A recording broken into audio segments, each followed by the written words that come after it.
जानते हैं देश दुनिया के सिलेक्टेड काम की बहुत ही महत्वपूर्ण लेटेस्ट खबरों को बस कुछ ही मिनटों में। लेकिन दोस्तों, वीडियो को आगे बढ़ने से पहले अगर आप लोगों ने हमारे चैनल को अब तक सब्सक्राइब नहीं किया तो सब्सक्राइब कर लीजिए।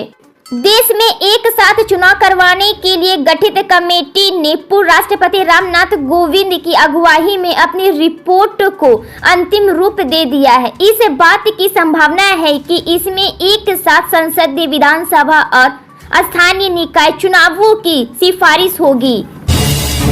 केंद्र सरकार ने सुप्रीम कोर्ट में कहा कि वित्त मुद्दे का सामना कर रहे केरल सरकार को बेहद खास और असाधारण उपाय के तौर पर कुछ शर्तों के साथ 5 करोड़ रुपए का कर्ज लेने की अनुमति देने को तैयार है।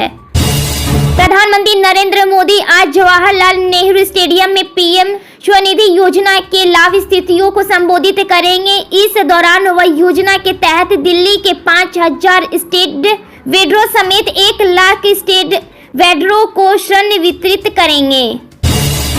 लोकसभा चुनावों के दशक के बाद से ओडिशा में भाजपा और बीजेपी के गठबंधन को लेकर संभावना अभी भी बनी हुई है। इसी बीच मुख्यमंत्री नवीन पटनायक ने दोपहर को अपनी पार्टी के वरिष्ठ नेताओं की बैठक बुलाई है।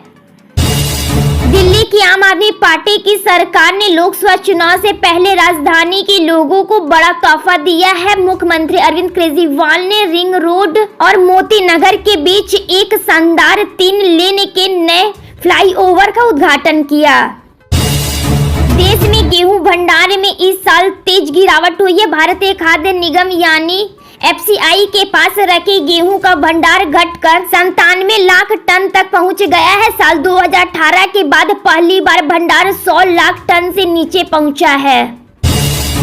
अपनी मांगों को लेकर एक बार फिर से आंदोलन कर रहे किसानों को दिल्ली पुलिस ने कुछ शर्तों के साथ आज रामलीला मैदान में किसान मौजूद महापंचायत आयोजित करने की अनुमति दे दी है। इस दौरान 5000 किसानों को ही मैदान में जुटने की अनुमति है और वह अपने साथ ट्रैक्टर आदि नहीं ले सकेंगे।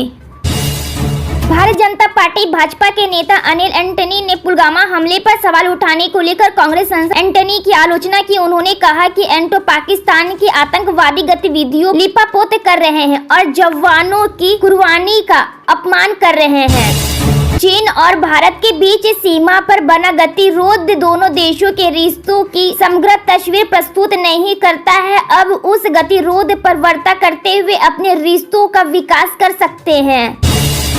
बीजेपी ने लोकसभा चुनाव के लिए उम्मीदवारों की दूसरी लिस्ट जारी कर दी है। इसी लिस्ट में कुल 72 उम्मीदवारों के नामों का ऐलान किया गया है। इसमें कर्नाटक की 28 लोकसभा सीटों में से 20 के लिए भी उम्मीदवारों के नामों की घोषित कर दी गई है। कांग्रेस अध्यक्ष मल्लिकार्जुन खड़गे ने पाकिस्तान के पास पैसे की कमी होने का संकेत दिया है और आरोप लगाया है कि लोगों द्वारा दिया गया चंदा जिस बैंक खातों में जमा किया गया था उन पर केंद्र सरकार ने रोक लगा दी है तथा आयकर विभाग ने पार्टी पर भारी भरकम जुर्माना लगाया है।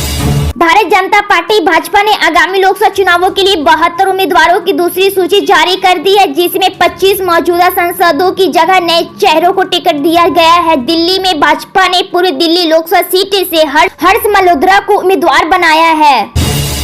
उत्तराखंड के समान नागरिकता संहिता यूसीसी के बिल को राष्ट्रपति द्रौपदी मुर्मू की मंजूरी मिल गई है। इसके साथ ही अब समान नागरिकता संहिता पर कानून बन गया है। बता दें कि देश की आजादी के बाद यूसीसी लागू कराने वाला उत्तराखंड पहला राज्य बन गया है।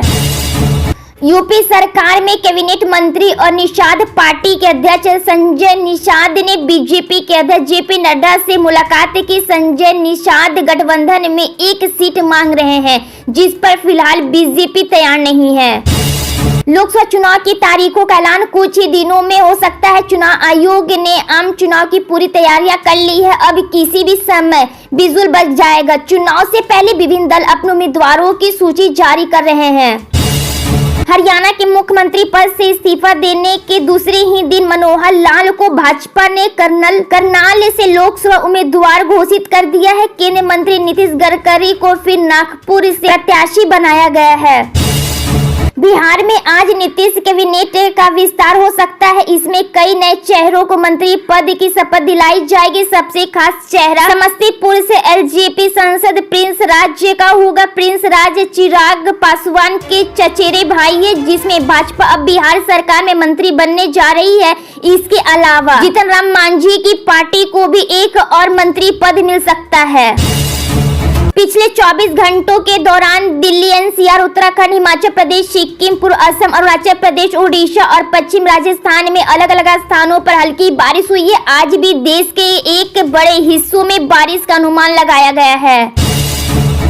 बीजेपी द्वारा जारी उम्मीदवारों की दूसरी लिस्ट में महाराष्ट्र की 20 सीटें भी शामिल है और जारी लिस्ट में पार्टी ने केंद्रीय मंत्री नीतीश गडकरी, पीयूष गोयल और पूर्व राज्य मंत्री जैसे नामों का भी ऐलान कर दिया है। इन दिनों कई फिल्म दर्शकों के मनोरंजन के लिए सिनेमा घरों में सजी हुई है। एक तरफ फरवरी में रिलीज हुई यामी गौतम की आर्टिकल 370 है। रिलीज के 20 दिन बाद भी यह फिल्म दर्शक बटोरने में कायम है। केंद्रीय गृह मंत्री अमित शाह ने एक इंटरव्यू में दिल्ली के सीएम अरविंद केजरीवाल के उस बयान पर बात की है जिसमें उन्होंने कहा था कि शरणार्थियों को नागरिकता देने से चोरी और बलात्कार बढ़ेगा। भारतीय जनता पार्टी भाजपा ने गुजरात में 7 और उम्मीदवारों के नामों की घोषणा की है, जिसमें रेल राज्य मंत्री दर्शना जरदोश समेत 5 मौजूदा सांसदों को हटाकर नए चेहरों को प्रत्याशी बनाया गया है। केंद्रीय मंत्री अमित शाह ने सीए को लेकर आज बड़ा बयान दिया है। शाह ने कहा है कि कोई कुछ भी कर ले, सीए कानून कभी वापस नहीं लिया जाएगा।